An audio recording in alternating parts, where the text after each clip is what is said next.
Good morning, everyone. Well, it is time for your money. It's Wednesday after all, and chances are while you've been handling this pandemic, you may have picked up a book or two or seven. Why not keep that streak going? And while you're at it, learn about finance, all while reading fiction.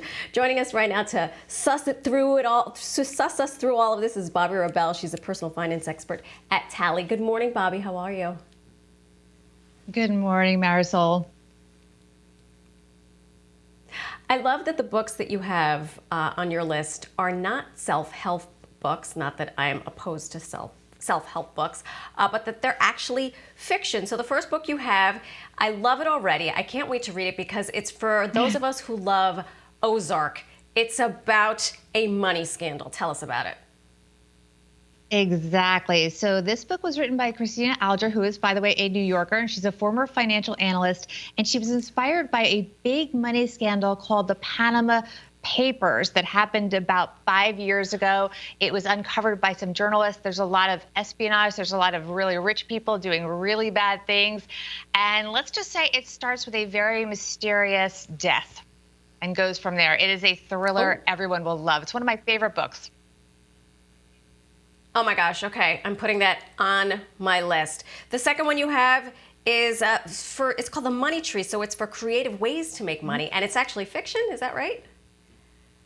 It is fiction, and it's a really quick read. It's a very little book. It's by a gentleman named Chris Guillebeau. He has a podcast all about side hustles called Side Hustle School. He now is doing an interactive show on YouTube. So he's all about making money, and this is his first fiction book, and he wanted to create a story that would really engage people and get people interested in how this works in real life, not just lecturing people. So the lead character, it starts out, he is about to be evicted from his apartment. He owes a ton of debt. His girlfriend's about to dump him, and he hates his job. And basically, his life totally stinks. And then something happens, and I'm not going to spoil the plot here, and everything turns around, and he learns along the way how to make money. And I thought I saw a lot of the plot coming, but I didn't. There's a lot of plot twists, and people that you think are good aren't always. People you think are going to make are don't, nefarious and sinister. Very quickly, the last one you have is called The Latte Factor. Okay, so a lot of people were surprised. Tell us very quickly about The Latte Factor. Okay, this is by David Bach, who's known for many bestsellers, including The Automatic Millionaire. He coined the phrase that he felt was misunderstood because people always say, don't tell me not to have my latte, but it's really a metaphor. And this book, which is chock full of New York landmarks like the Oculus and lots of places that will be familiar to New Yorkers, really takes you on a ride to how it makes sense in real life, and you can still have your latte.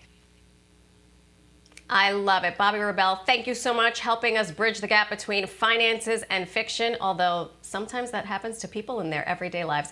Great to see you. And don't forget, go to your local bookstores. They need us. We'll be right back after the break.